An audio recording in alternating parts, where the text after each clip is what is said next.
Bonsoir à tous. Déjà, bonne année et meilleurs vœux pour cette année 2023. La santé, bien sûr, et l'épanouissement, notamment professionnel. On se rejoint aujourd'hui au Gazette Café à Montpellier en live et en direct sur Radio Aviva, présent maintenant dans toute la région Occitanie, de Perpignan à Nîmes. Ce soir, nous allons aborder le sujet du travail et plus exactement du burn-out. Et pour ça, nous avons la chance d'avoir deux intervenants. Alors, nous sommes dans un café psy, donc nous recevons un psychologue et puis un expert du monde du travail.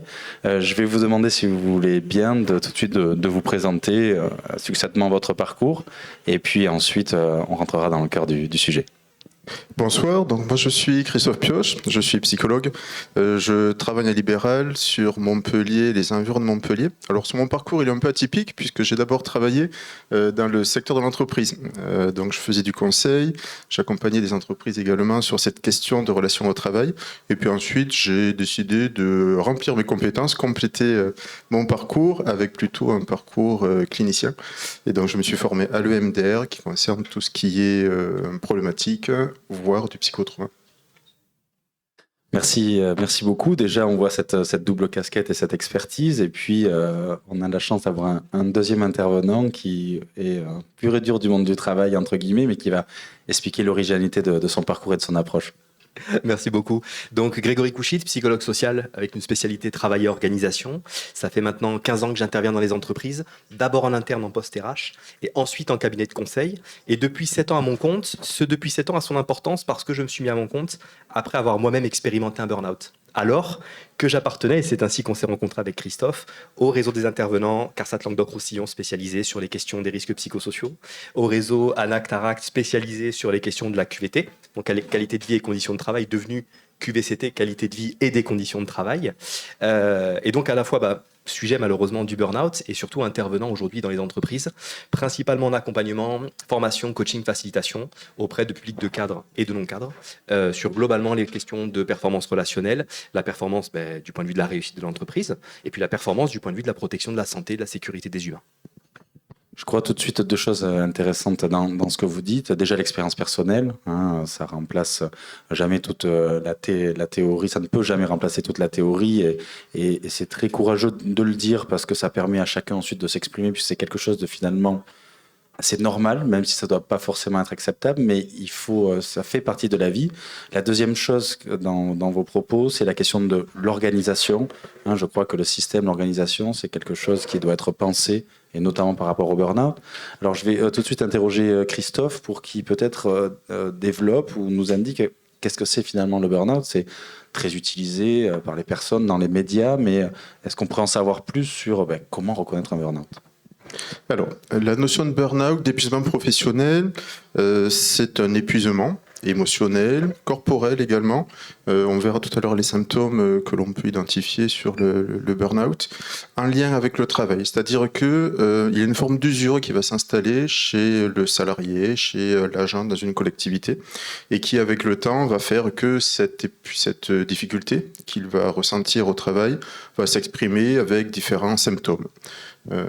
C'est vraiment cette installation dans le temps, c'est très subjectif également, la question de la subjectivité est intéressante, c'est-à-dire que vous prenez plusieurs individus dans une même situation professionnelle et vous aurez des réactions différentes. Certains vont développer les symptômes et donc l'épuisement, pour d'autres en fait les symptômes ne seront pas présents. D'accord. Et justement, ces symptômes, comment ils se caractérisent pour la personne qui nous écoute aujourd'hui, pour la personne, le conjoint ou le parent, comment il peut reconnaître et signifier qu'il est en train de se passer quelque chose ? Alors, sur le plan corporel, on va identifier de l'émotion. Sur l'émotion est perturbée. On peut retrouver de l'irritabilité, des troubles du sommeil, des pertes d'appétit, voilà, tout ce qui va être lié finalement au quotidien, à la vie quotidienne. Ensuite, on peut identifier 3 grosses familles de ressentis. Donc la première, émotionnellement, la personne est très perturbée, comme je le disais tout à l'heure, avec ces quelques symptômes. La deuxième dimension est un mécanisme de cynisme. On parle de cynisme, c'est-à-dire que le salarié va prendre une telle distance avec le travail. Au début, c'est un mécanisme plutôt de protection. Je me protège, je me renferme sur moi, à tel point que je prends une distance vis-à-vis des collègues. voire même des patients, si je travaille en milieu hospitalier par exemple. Et ce cynisme fait que la personne va s'isoler et donc une machine va se mettre en place en fait avec un écart vis-à-vis des collaborateurs, des autres collègues, voire de la maltraitance. Le burn-out, il est intéressant, peut-être que si vous avez des cas des situations intéressantes, dans le milieu hospitalier, la maltraitance ou dans des EHPAD ou des établissements médico-sociaux, le burn-out, il est vraiment important de pouvoir le prendre en compte puisque cette bascule avec de la maltraitance peut s'accéder sur certaines situations. Et la troisième dimension, la dévalorisation. La personne se dévalorise, je suis nul, je ne sers à rien, je ne vois plus. La perte de sens du travail également liée à cette troisième dimension. Donc ce sont les trois, aux patients je leur dis, c'est un peu comme si vous aviez un tableau de bord avec des voyants rouges. Si vous voyez que le voyant rouge commence à clignoter sur l'émotion, le trouble du sommeil et l'alimentation par exemple, alertez-vous. Deuxième dimension, c'est l'attitude que j'ai avec mes collègues ou les patients si je suis en milieu hospitalier. Et la troisième dimension, c'est comment vous vous situez vis-à-vis du sens du travail. Du coup, merci pour ces éclairages. Et peut-être si on fait l'autre pendant, en entreprise, qu'est-ce qui doit alerter le collègue, le manager? Alors on a entendu ces choses-là, mais qui appartiennent parfois à l'intime. Mais il y a peut-être aussi des choses au niveau du fonctionnement de l'organisation qui doivent alerter pour protéger. Tout à fait. Le burn-out en soi, quand il commence à apparaître chez un collaborateur, sachant au passage, juste pour le resituer, que le burn-out fait partie de la grande famille des RPS, des risques psychosociaux, donc ce sont des risques professionnels, ce qui signifie que l'employeur a une obligation de moyens renforcée, et pas seulement une obligation de moyens, quant à la prévention active, primaire, secondaire, tertiaire du risque.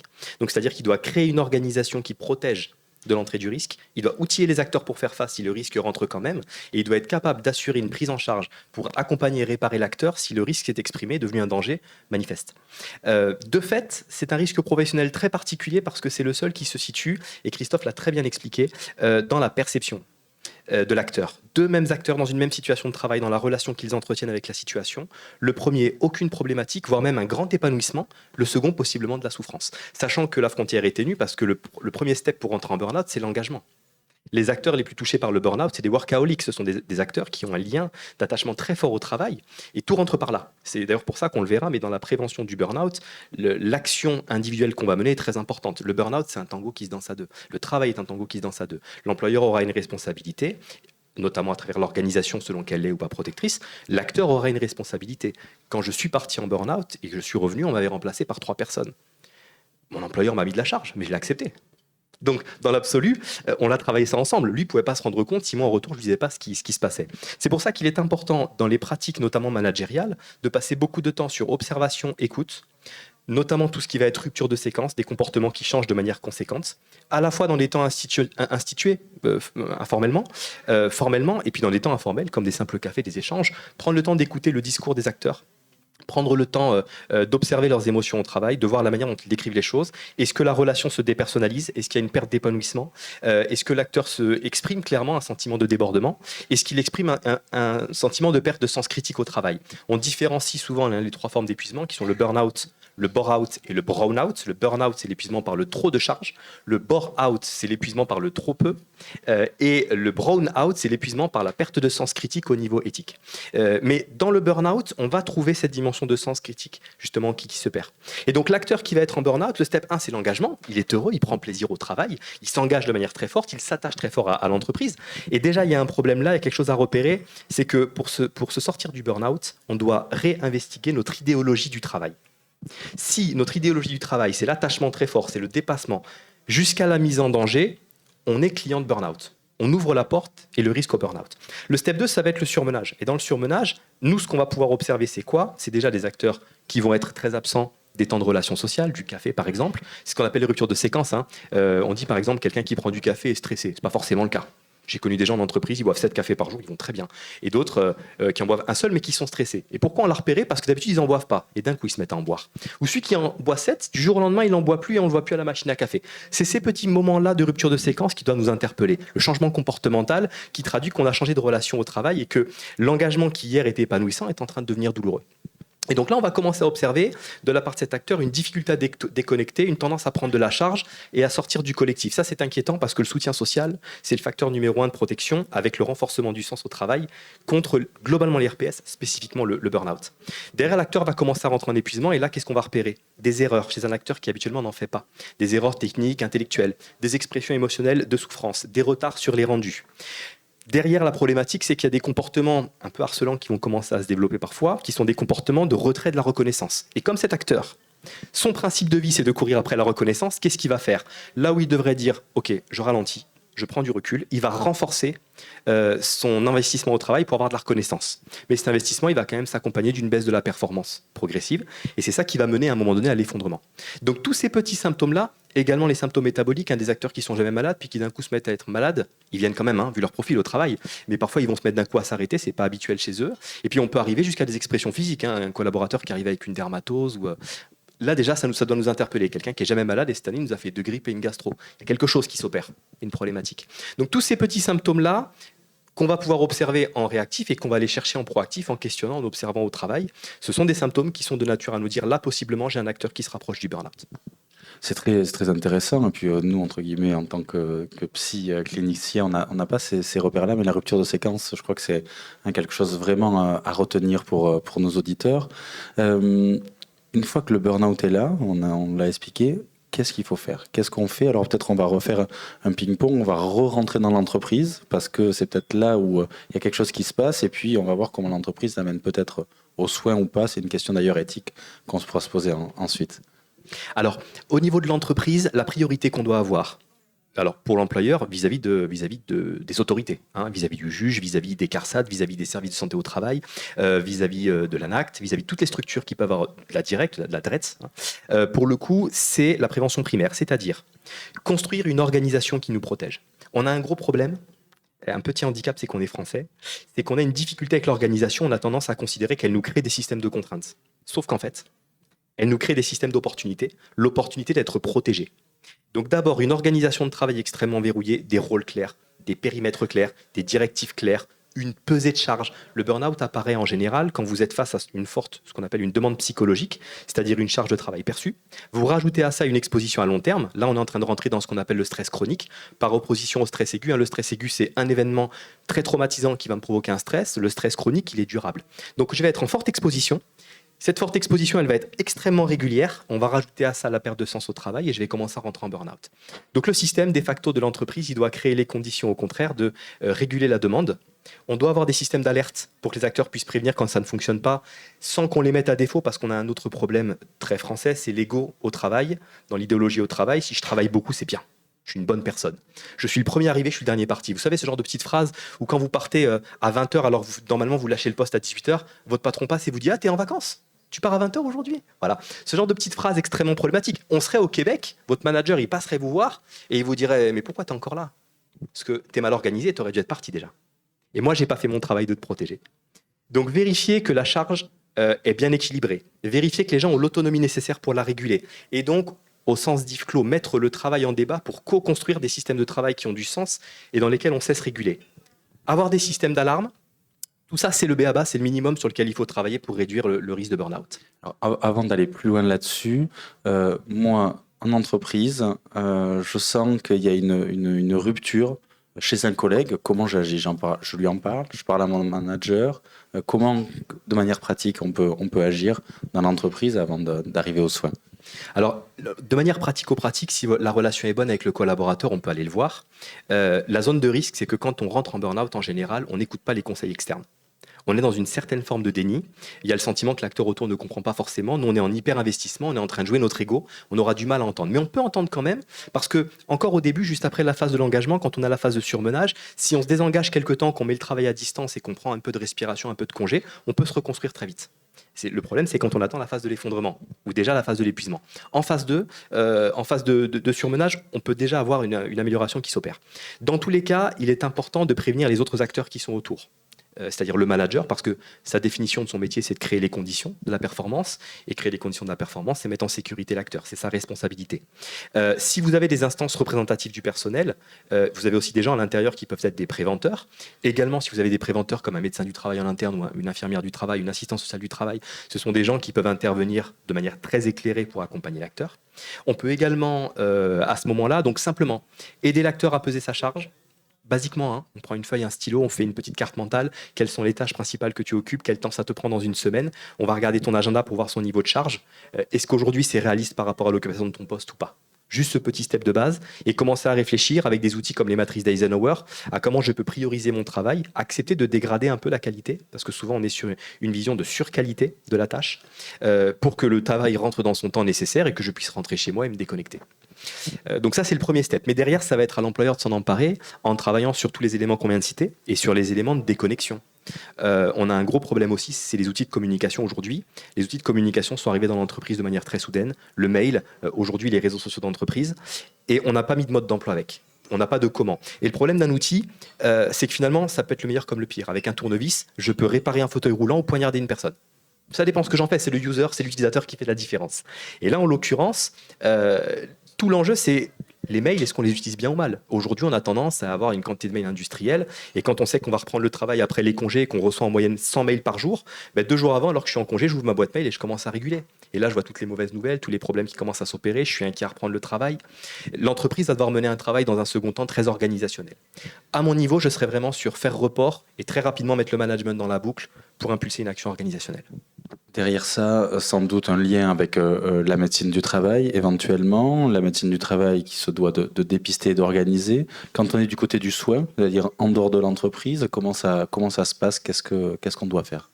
Alors, comme l'a dit Greg de façon très exacte, le sens du travail est affecté. Quand il a burn-out, le sens du travail est perturbé, donc donc la personne est déconstruite. Vraiment sur ce sentiment où toute la vie tourne autour de cette sphère professionnelle, tout est déconstruit avec des répercussions dans la sphère personnelle également, des risques de séparation, de tension avec le ou la partenaire.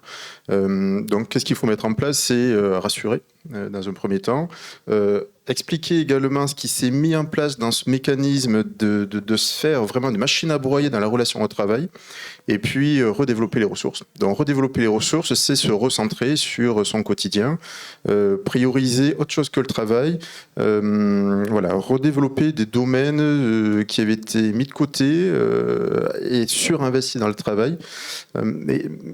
Et le rôle du médecin est vraiment également de pouvoir rassurer et expliquer ce qui s'est mis en place dans ce mécanisme, également sur le plan physiologique, comme le disait Grégory également tout à l'heure sur les risques physiques. Hein. Le lien avec les TMS, les troubles musculo-squelettiques, en fait, se font de façon assez facile. Donc voilà, donc vraiment rassurer, réintégrer des domaines qui avaient été mis de côté et puis éventuellement analyser la relation au travail pour pouvoir anticiper une reprise. L'arrêt de travail est souvent nécessaire, voire toujours. Et un arrêt de travail qui va prendre du temps. C'est la question justement que j'allais poser parce que peut-être dans ces profils que vous décriviez, justement les gens ne veulent pas s'arrêter. Ils sont à la fois workaholiques et dans le déni. Ils ont peur des 200 mails par jour qui tombent et donc du coup l'arrêt est à rebours de la manière de envisager les choses. Donc vraiment vous conseillez un arrêt, le temps nécessaire. Alors bon, je pense que ça dépend de chaque personne, on ne peut pas forcément juger. Et puis sur le soin. Médecine du travail, alors c'est pas à eux de faire le soin, médecin généraliste, psychiatre, psychologue. Médecin généraliste, psychiatre, psychologue. Alors je fais de l'EMDR, donc quelquefois il y a des événements dans la relation au travail qui vont marquer. On parlait de dénigrement par exemple, un dénigrement d'un manager, d'un encadrant, qui va laisser une trace, mais de façon très prégnante, un vrai traumatisme pour le salarié.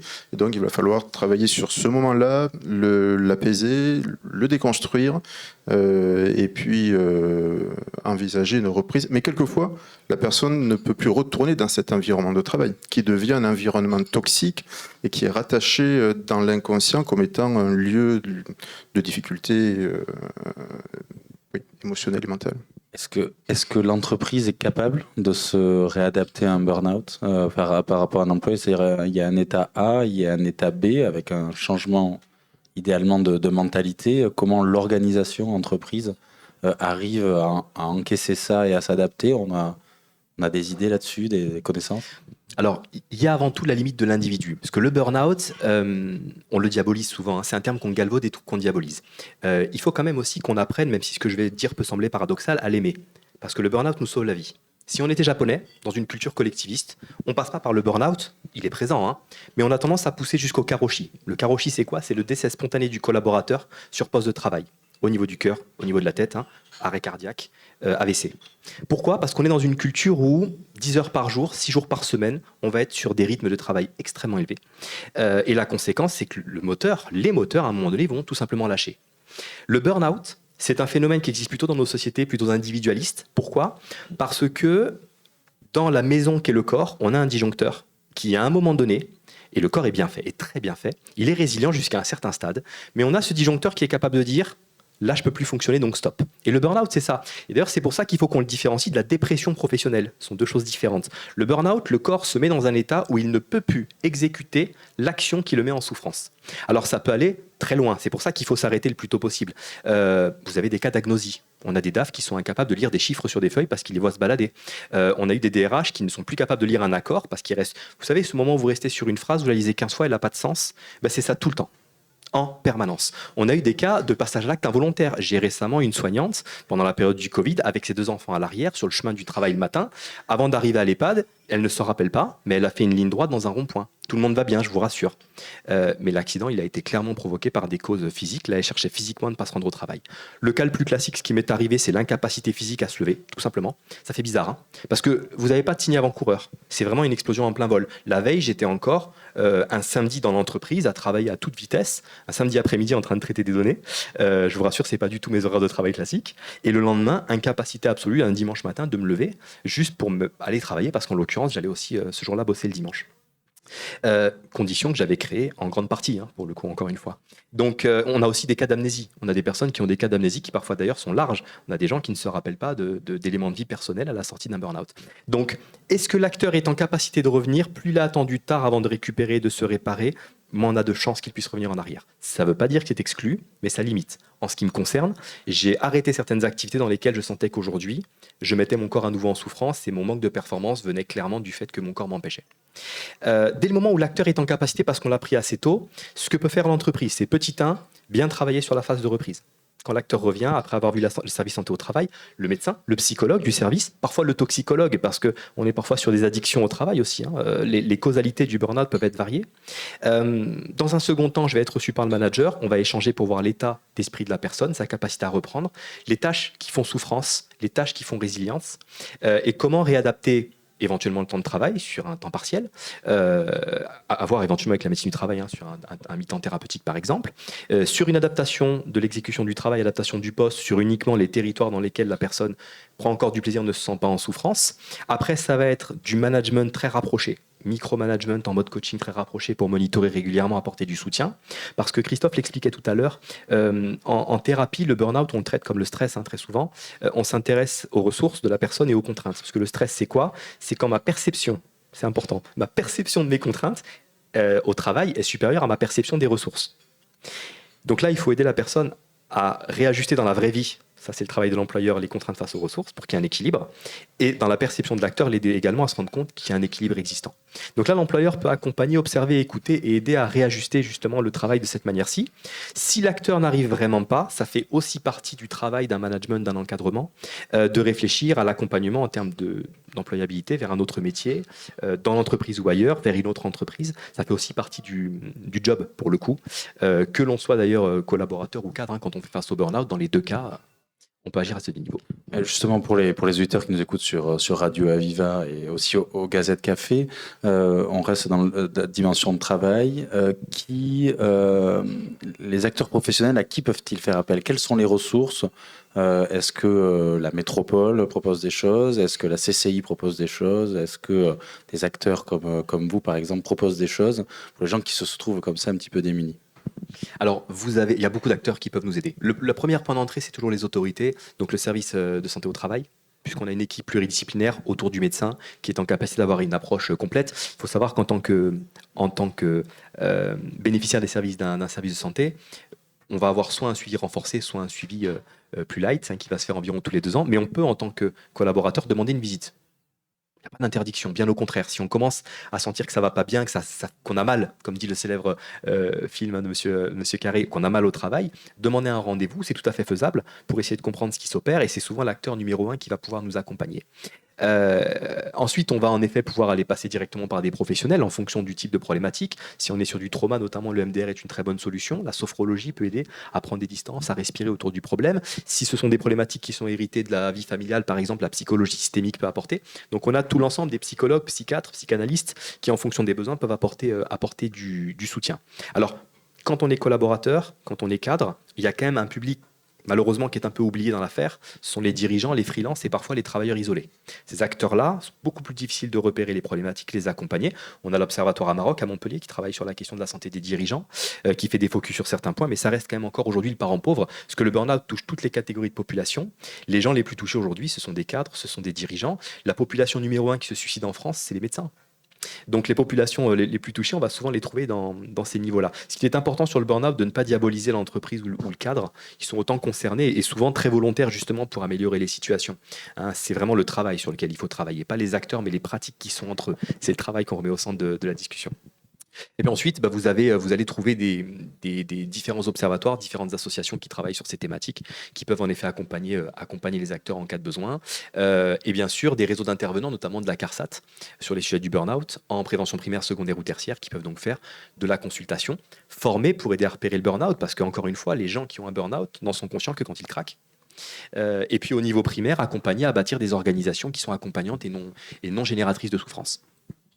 Et du côté finalement de l'entourage, de la famille, du conjoint, comment les gens peuvent se positionner, à quelles ressources ils peuvent faire appel, quel est le bon comportement à avoir quand on repère ça?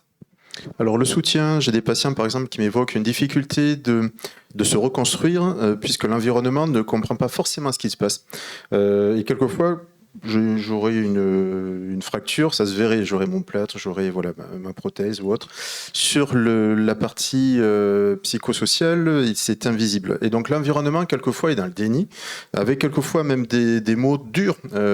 Ça va aller mieux, c'est un passage, il faut que tu reprennes. Et donc qui vient repiquer en fait l'individu dans sa difficulté. Je ne suis pas compris, je vais peut-être... Et donc remet en place cette balance de culpabilité. Donc l'écoute, comprendre. Moi j'ai des patients à qui je leur dis montrez cette vidéo, ce petit témoignage en fait de ce qu'est le burn-out à votre entourage, pour qu'ils puissent comprendre ce que vous vivez, qu'ils puissent comprendre ce qu'est un épuisement professionnel et donc recréer du lien. Donc l'écoute dans un premier temps, le soutien également, et puis comme on l'a vu tout à l'heure, des professionnels qui peuvent être un appui. Et même, j'aurais même tendance à dire, ce travail peut être fait quelquefois de façon systémique, comme disait en psychologie systémique, en thérapie systémique, avec le partenaire ou la partenaire également. C'est-à-dire qu'il peut y avoir un mécanisme que dans la relation au travail dont on a hérité de la façon dont nos parents travaillaient, la relation qu'ils avaient au travail, et je viens avec ce sac à dos et je reproduis en fait un schéma, mais dans des environnements organisationnels qui sont différents de ceux des générations précédentes. On a en psychologie ce qu'on appelle les messages contraignants. Hérités de l'enfance, on retrouve des messages classiques qui sont notamment soit parfaits, soit forts, soit volontaires, soit rapides, etc., qu'on va garder à l'intérieur de nous sans vraiment s'en rendre compte. Et on va passer notre vie à, comme on dit en systémique, reposer ou s'opposer. Mais s'opposer, c'est complexe. Il faut être conscient du problème. Il faut se mettre en mouvement d'une manière très énergivore pour changer totalement les équilibres de fonctionnement qu'on a. Et l'instinct premier, c'est plutôt de reproduire le fonctionnement. Un enfant qui a été élevé dans le soi parfait, à qui on a mis la pression à la réussite par exemple, qui arrive en entreprise, il chasse de la reconnaissance à la réussite en permanence. Il va aller chercher chez un parent symbolique qui est l'employeur, qui est le manager, qui est un collègue de travail qui le mettra sous pression, parce que finalement, vous savez, les relations, c'est deux névroses qui se rencontrent. Un cadre qui a du mal dans ses équipes à trouver des acteurs volontaires, et qui va avoir un ou deux acteurs dans l'équipe qui sont particulièrement volontaires. Qu'est-ce qu'il va faire ? Il va toujours aller vers eux, puisque c'est vers eux que ça fonctionne. Et eux vont s'en sentir flattés et reconnus. Et donc, l'un et l'autre ne vont jamais se dire à aucun moment, finalement, là, je suis dans le trop. Ils vont pas se rendre compte au milieu de toutes les données du quotidien. Et avec un instinct de soi parfait ou de soi fort, quand je suis dans des métiers où régulièrement j'ai des pics de charge, je pense à des métiers très exposés comme chef de projet par exemple, où j'ai constamment la course après les jalons, avec des systèmes de contraintes toujours plus lourds à faire face en parallèle. Pour le coup, si j'ai un diktat interne qui est soi fort, et que j'ai hérité ça de mon enfance, je vais tenter de le reproduire. Et donc au travail, je vais tout faire pour être fort, pour faire face. Et donc c'est ça qui est très pervers avec le burn-out, c'est que j'ai le sentiment que je suis au bon endroit. L'employeur s'en rend pas compte parce que les résultats sont en rendez-vous. Il y a quelques erreurs, mais sans plus. Les collègues de travail disent de toute façon, lui c'est le champion. Hein. Et d'ailleurs, la personne qui a un burn-out, 3-4 jours avant de s'effondrer, elle est capable de venir s'en valoriser finalement. Hein. D'être un peu le Stakhanov de l'entreprise qui se valorise à travers sa super productivité. La famille se dit waouh, on est face à quelqu'un qui est très courageux, qui est volontaire. Les verbatims sont donc les phrases qu'on retrouve de l'entourage sont souvent très positives et donc personne ne s'attend à l'effondrement. Mais parce que derrière, ça questionne une idéologie sociétale complète par rapport au travail. Et par rapport à la relation qu'on entretient au travail, à l'héroïsme associé. Et justement, ça c'était très intéressant, mais on va tout de suite se mettre dans une perspective presque sociologique avec, on en discutait juste avant cette émission, quel impact du Covid sur le pensée-travail? Alors, beaucoup disent que le Covid a été un déclencheur. De mon point de vue, très humble, ça n'est qu'un révélateur. Dans les entreprises, on a depuis des années quelque chose de terrible qui a lieu. C'est ce qu'on appelle le durcissement, ce que j'appelle le durcissement du triptyque ROC. Ressources, objectifs, contraintes. Les objectifs sont toujours plus élevés, toujours plus complexes, toujours plus nombreux. Les contraintes posées par l'environnement, elles également, sont toujours plus nombreuses, avec des systèmes qualité qui se complexifient, des systèmes législatifs qui se complexifient, des obligations environnementales qui s'alourdissent. Et on a de plus en plus de mal à trouver des ressources compétentielles, en quantité, en qualité. Malgré tout, les acteurs tentent de faire face parce que le corps est résilient. Alors on se bat pour malgré tout réussir. On observe du turnover qui augmente, mais on se dit c'est pas grave, on arrive quand même à trouver des ressources. Le burn-out, le Covid, ça a été un moment où on a dû mettre les entreprises en pause. Et là, il y a une croyance limitante qui s'est un peu effondrée, c'est l'idée selon laquelle si on arrête de travailler, l'entreprise s'effondre. On s'est rendu compte que ça fonctionnait encore, qu'on pouvait prendre une pause, prendre du recul, et pour la première fois de leur vie, des millions de personnes se sont dit, mais finalement, est-ce que ma vie, c'est pas ce que je suis en train de vivre maintenant ? Être chez moi, avoir du temps, voir mes enfants grandir, voir mon conjoint, ma conjointe, prendre du temps pour moi, réfléchir à ce que je veux de ma vie. Et ça a provoqué de facto, alors quand on est pendant la crise, les gens qui travaillent notamment dans le secteur sanitaire, eux, ils centralisent sur le sens du travail, on est en train de sauver des vies, et en même temps, ils mettent de côté les conflits, on renforce le tissu social. À la sortie de la crise, qu'est-ce qui s'est passé ? L'effet inverse, c'est-à-dire qu'au niveau de la relation sociale, les conflits reviennent en plus grave, les conflits se sont créés pendant le Covid, ils s'explosent, et le sens, d'un coup, est réinterrogé. Et tous ceux qui étaient hors de l'entreprise, de facto, on vit la même chose. Le tissu social s'est distendu et le sens est interrogé. La conséquence, c'est qu'on a des gens qui ont des crises vocationnelles et qui se disent « est-ce que c'est ça mon avenir ?» C'est la première fois de l'histoire qu'à ce point, notamment dans les EHPAD, dans les SIAD, etc., les plannings n'étaient pas pleins. On devait tourner, on n'était pas à 3 ou 4 infirmières, on était à un infirmier, une infirmière, c'est tout, pour gérer autant de patients que d'habitude. C'est la première fois que les intérimaires ont dit « non, tous ces intérimaires, notamment je pense beaucoup aux personnels infirmiers, aux ASH, aux AS, etc., qui d'habitude font des remplacements choisis, là ils ont dit moi cet été je prends du temps. Et on s'est retrouvés, donc les cadres ont essayé de gérer comme ils ont pu, trouver des faisans fonctions, etc. Mais ça a été la panique. Donc ce Covid, il a permis finalement de révéler aux gens qu'on pouvait prendre distance au travail, que le monde ne s'effondrait pas, ça les a fait réfléchir. Notamment la génération X, qui était la dernière génération qui a eu des conditions meilleures que ses aïeux et qui a une relation au travail très très forte parce que les X travaillent pour l'entreprise. Donc les X, ils sont nés entre 60 et 80. Les Y qui sont nés entre 80 et 95, ils travaillent avec l'entreprise, pas pour elle. La position n'est pas la même. Et les Z, ils travaillent à côté de l'entreprise, en meute et en hyperconnexion si possible. Et la conséquence, c'est que finalement, la voix de ces nouveaux entrants, on l'entend de plus en plus. Et je pense que c'est peut-être ça, quelque part, l'opportunité de cette période Covid, c'est qu'elle nous a permis de réinterroger la relation au travail. On a des gens qui ont changé de métier, on a eu des crises vocationnelles, des infirmiers qui sont partis dans le Larzac élever, c'est un cas réel pour le coup, vraiment élever des moutons, c'était pas une blague, et faire du fromage. On a eu des gens qui se sont autorisés le bilan de compétences, etc., beaucoup plus. Et finalement, on s'est rendu compte que pour la génération Z et Y, c'était enfin l'occasion de faire reconnaître ce qu'ils clament depuis des années, c'est il me faut un équilibre vie professionnelle, vie hors professionnelle. Il n'y a pas que le travail dans la vie. Et je veux une vie dans laquelle je peux être un slasher, c'est-à-dire changer de métier, peut-être même dans la même période, et profiter véritablement. Et où on a enfin autorisé les X à tenir ce type de position. Où là, avant, le X devait être totalement dédié et se sacrifier comme il l'a fait toute sa carrière à l'entreprise.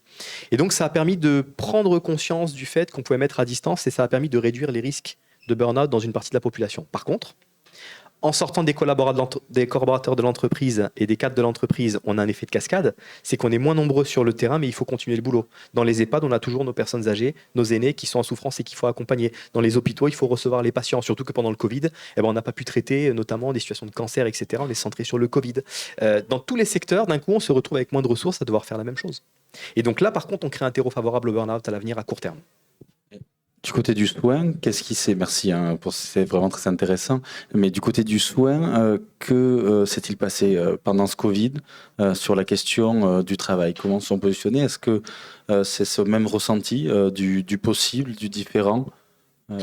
Peut-être on peut faire un focus également sur les personnels de soins dont tu parlais, les EHPAD, les milieux hospitaliers.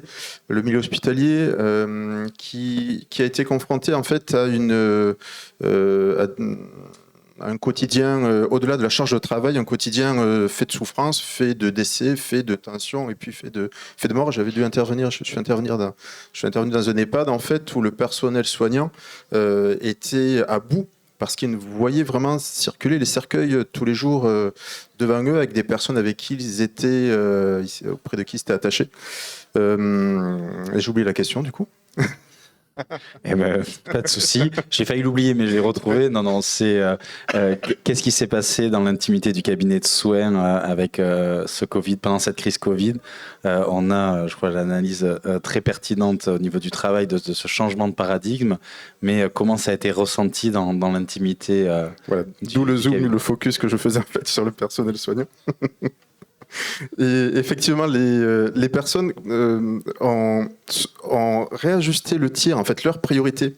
Se sont dit, mais comme tu le disais justement, mais finalement, mon quotidien, il n'est pas foufou. Être rythmé par ma relation au travail, qui m'apporte pas forcément du plaisir. Le plaisir, je l'ai eu dans ma sphère personnelle, sportive, avec les amis.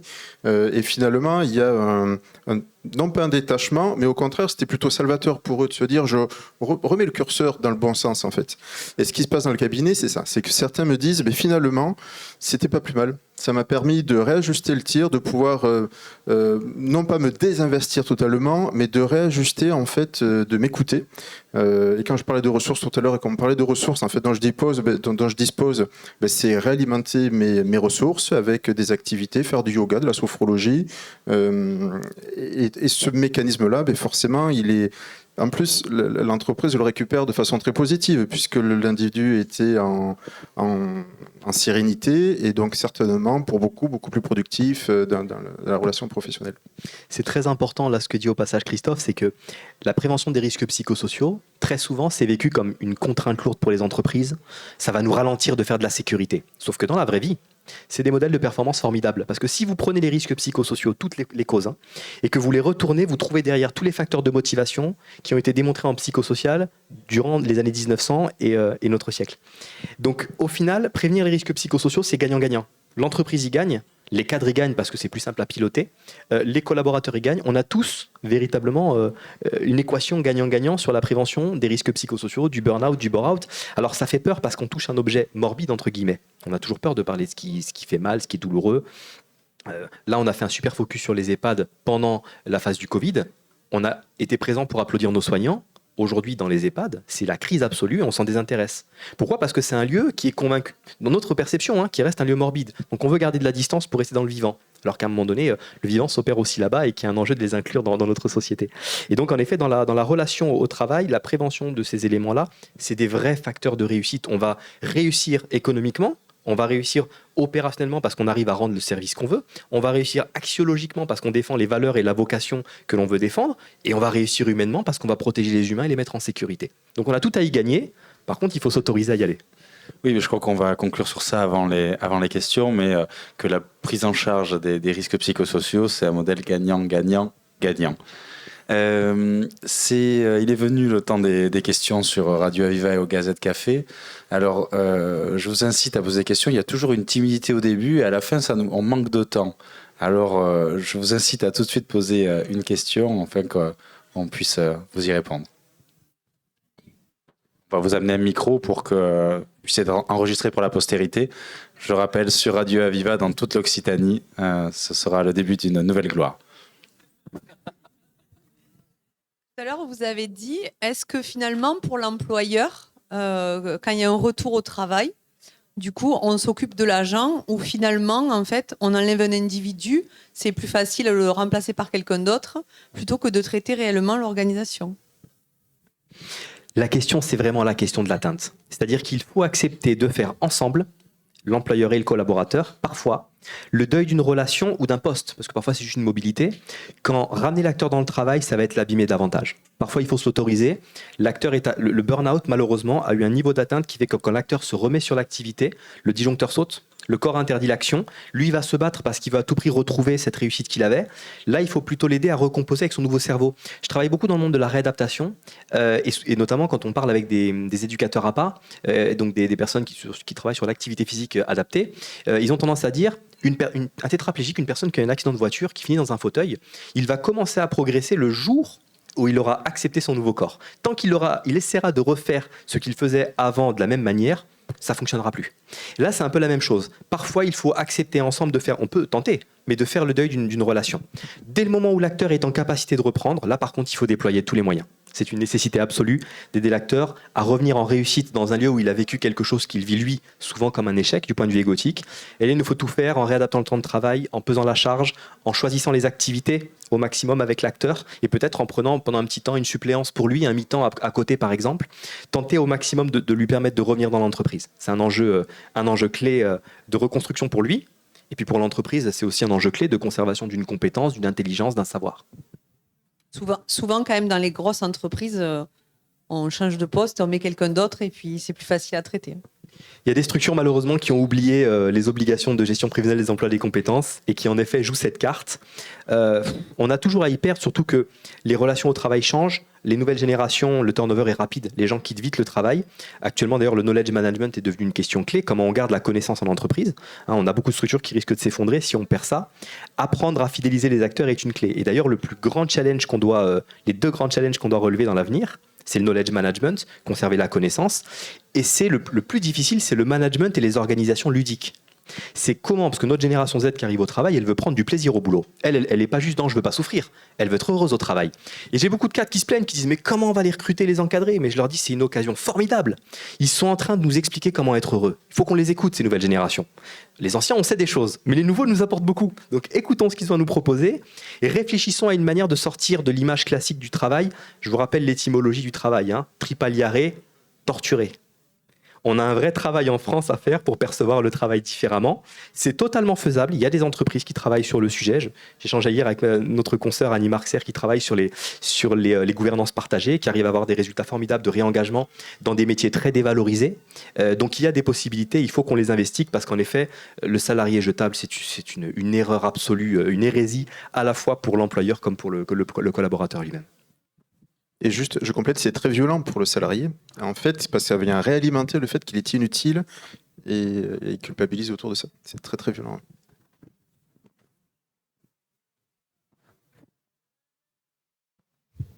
Bonsoir, merci. En fait, je voulais revenir sur ce que vous avez dit, que lorsque vous êtes parti en burn-out, vous avez été obligé l'entreprise vous a remplacé par 3 personnes. Est-ce que le fait que l'entreprise vous remplace par 3 personnes ne serait pas considéré comme étant une faute professionnelle de la part de l'employeur qui, quelque part, aurait pu prendre des précautions bien en amont? Donc, de ce fait, vous permettre à vous, éventuellement, de faire porter le chapeau à l'entreprise. Donc, éventuellement, aboutir à un contentieux. Les risques psychosociaux sont donc des risques professionnels qui font l'objet d'une obligation de moyens renforcée. Pour faire simple, l'obligation de moyens, vous devez démontrer que les moyens existent et sont déployés, que les collaborateurs sont informés. L'obligation de moyens renforcée, quand un problème a lieu, vous devez démontrer que vous n'avez commis aucune faute en tant qu'employeur. Donc là, en l'occurrence, en effet, j'aurais pu passer par le chemin du tribunal en disant, pour le coup, vous n'avez pas garanti les conditions de ma sécurité. Alors, Pour ce qui est du tribunal, dans mon cas, ça n'a pas été un choix. D'ailleurs, on a retravaillé ensemble. Moi, j'ai quitté le pays à ce moment-là. Je me suis dit, je vais ailleurs. Je suis parti dans un pays où la relation au travail est beaucoup plus détendue. Ça m'a aidé à penser différemment. Mes clients m'ont rappelé. Ça m'a fait beaucoup de bien. Christophe le disait, la reconnaissance. C'est mes clients qui m'ont rappelé dans le monde du conseil à l'époque et qui m'ont fait revenir en France. Et donc, j'ai retrouvé mon employeur. On a fait plutôt, nous, un mea culpa partagé parce que l'erreur était partagée. Et comme je n'avais pas le besoin d'être reconnu en tant que victime, l'action en justice n'était pas une nécessité. Je préférais reconstruire avec eux auprès de nos clients et me servir de cette expérience pour faire quelque chose de nouveau et réadapter le poste. Si par contre, vous avez vécu une situation de ce type, que ce soit du harcèlement moral, sexuel, sexiste, que ce soit ou autre forme de harcèlement ou discrimination, que ce soit du burn-out, du bore-out, du brown-out ou autre, si en tant que victime, vous sentez le besoin de vous reconstruire et d'être reconnu, n'hésitez pas à ce moment-là à passer par le juridique. Mais uniquement dans ce cas. Ne vous laissez pas influencer parce que parfois l'environnement va vous dire « mais attaque ». Si vous n'en avez pas le besoin, la démarche peut être encore plus destructrice pour vous. Répondez à votre besoin d'abord. Donc si c'est une nécessité, faites-le, foncez, n'hésitez pas. Sinon, faites-le différemment. Dans mon cas, on s'est rencontrés d'une autre manière pour reconstruire autour de tout ça. Il s'avère qu'en plus, les gens qui ont pris ma place, c'était un peu mes padawans, c'est des gens que j'avais formés, donc j'étais très très fier qu'ils prennent la suite. Et on a reconstruit ensemble d'une autre manière. Et donc c'est comme ça que j'ai pu dépasser quelque part le trauma et la souffrance. Et l'enjeu au final est là. L'enjeu numéro 1, c'est votre propre réparation. Oui, je me permets de revenir dans mon rôle de psychiatre, mais ce qu'on voit, c'est que souvent les gens s'engagent dans une procédure pour réparer quelque chose, sauf que la justice aujourd'hui est très longue et en fait ça empêche d'aller. Donc il faut d'abord faire le travail du deuil qui se passe là, et ensuite, c'est ce que je conseille à mes patients, et ensuite s'engager dans la procédure avec cet apaisement de corps et d'esprit.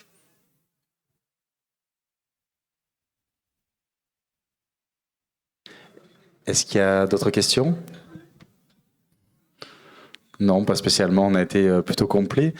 Si, vous pouvez toujours intervenir, mais si on devait quelque part laisser un dernier message, bon, on va pas mourir ce soir, mais on va essayer quand même de laisser chacun, l'un et l'autre, peut-être un message pour les cadres, les chefs d'entreprise qui nous écoutent, et un message pour les personnes en pré ou en burn-out aujourd'hui qui nous écoutent pour conclure cette émission.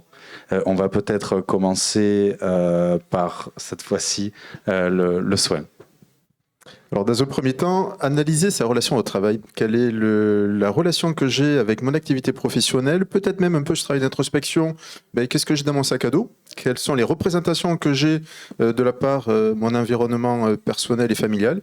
Et ensuite, en fonction, réajuster le curseur. Réajuster le curseur dans cette relation au travail, réinvestir tout ce qui va être de l'ordre personnel, le soin, ça peut passer par l'acupuncture, ça peut passer par un ostéo, ça peut passer par des moments pour soi.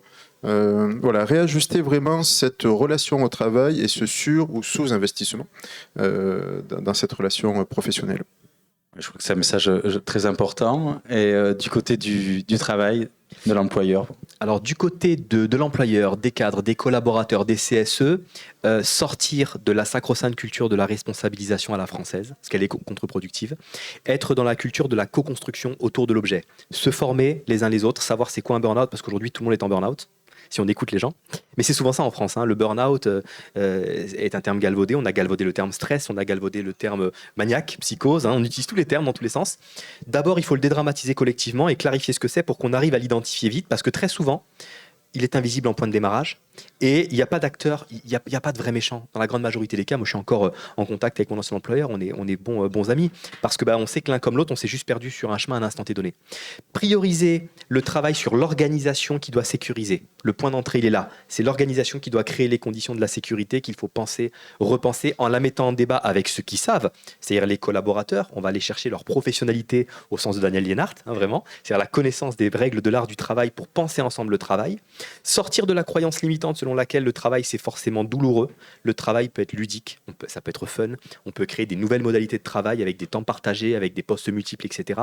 Les possibilités, la QVCT avec les logiques d'espace de discussion et d'expérimentation ouvre des portes formidables, donc s'y autoriser et travailler ainsi à finalement tordre le cou à l'ancienne idéologie du forcené au travail et plutôt valoriser le plaisir partagé, la co-construction, l'idéologie au travail qui va être en capacité d'attirer aussi de nouvelles générations à construire finalement avec autant d'efficacité un monde de demain dans lequel le travail prend finalement moins de temps.